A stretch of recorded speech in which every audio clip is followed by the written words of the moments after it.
9/11 के बाद अमेरिका को किसी आतंकवादी हमले से बचाने के लिए जो रणनीति अपनाई गई उसका एक अहम हिस्सा था लड़ाई को आतंकवादियों के गढ़ में ले जाना। इसके पीछे तर्क ये था कि अगर आतंकवादी अपनी जान बचाने के लिए भागते रहेंगे तो अमेरिका पर हमला करना आसान नहीं होगा। इस रणनीति से अमेरिका कितना सुरक्षित हुआ है, इस बारे में जानेंगे दो जाने माने विदेश नीति के जानकारों की मदद से। ये हैं हेरिटेज फाउंडेशन के जेम्स फिलिप्स और अमेरिकन यूनिवर्सिटी के गॉर्डन एडम्स। जेम्स फिलिप्स का मानना है कि आतंकवादियों को उनकी जमीन पर उलझाए रखना एक कारगर रणनीति है। It's much harder for the top Al-Qaeda leaders to plan attacks on the US. Al Qaeda के नेताओं का अमेरिका पर हमले की योजना बनाना ज्यादा मुश्किल हो जाता है जब उन्हें अपनी जान का डर हो। उन्हें खुद को बचाने के लिए ज्यादा मेहनत करनी पड़ती है। इससे हमले की योजना बनाने के लिए समय कम मिलता है। इसमें कोई शक नहीं कि अमेरिकी सुरक्षा और खुफिया एजेंसियों ने अल-कायदा की गतिविधियों को काफी सीमित कर दिया है। उसामा बिन लादेन समेत अल-कायदा के बड़े नेताओं के सर पर हर वक्त अमेरिकी फौजों द्वारा पकड़े जाने या मारे जाने का खतरा मंडरा रहा है। ऐसे में अपने संगठन को असरदार बनाए रखना अल-कायदा के लिए एक चुनौती है। लेकिन गॉर्डन एडम्स इस बात से सहमत नहीं है।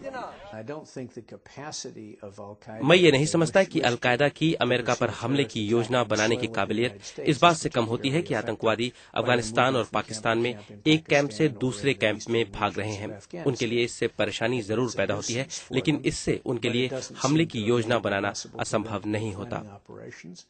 9/11 के बाद से अमेरिका पर कोई आतंकवादी हमला न होने की वजह विदेशी जमीन पर आतंकवादियों के खिलाफ लड़ाई है। ये तर्क भी गॉर्डन एडम्स को सही नहीं लगता।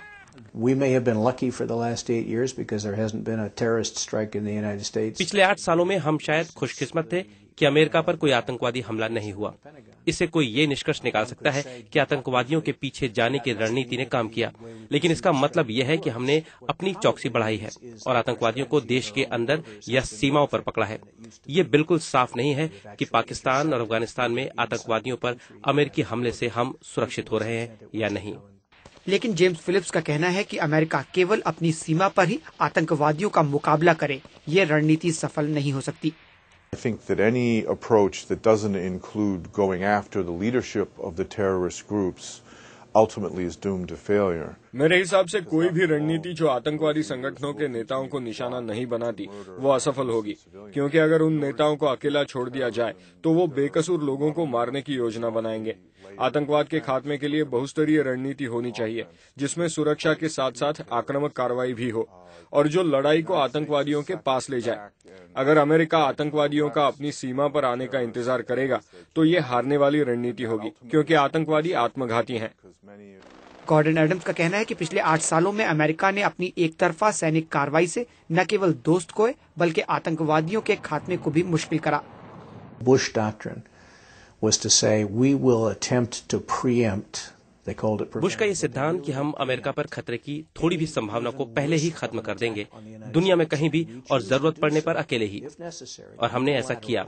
ये बात अमेरिका के लोगों को कितनी भी न्यायोचित लगे, लेकिन जिस देश में आतंकवादियों का पीछा किया जा रहा है वहाँ ये बात बिल्कुल तर्कसंगत नहीं है। पहले हमला करने की नीति इसी वजह से अलोकप्रिय हुई और इसका उल्टा असर हुआ।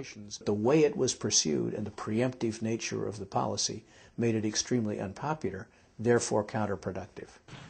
दूसरे देश में आतंकवादियों पर हमला करने के पक्षधर जेम्स फिलिप्स का भी मानना है कि आखिरकार आतंकवादियों का सफाया उसी देश के लोग कर सकते हैं और ये बात अमेरिका को ध्यान रखनी चाहिए।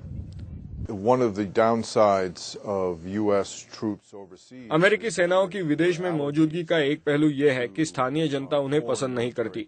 ये बहुत स्वाभाविक है हर देश के लिए। इसीलिए ये बहुत जरूरी है कि ज्यादा से ज्यादा संघर्ष स्थानीय लोगों द्वारा करवाया जाए, क्योंकि अल-कायदा और तालिबान को रोकने में सबसे ज्यादा हित उन्हीं का है। 9/11 के आतंकवादी हमले के बाद अमेरिका ने अपने आप को सुरक्षित करने के लिए क्या कदम उठाए, ये आपने देखा अमेरिका लाइव के इस खास कार्यक्रम में। हम आगे भी आपके लिए इसी तरीके के कार्यक्रम लेकर आते रहेंगे। नमस्कार।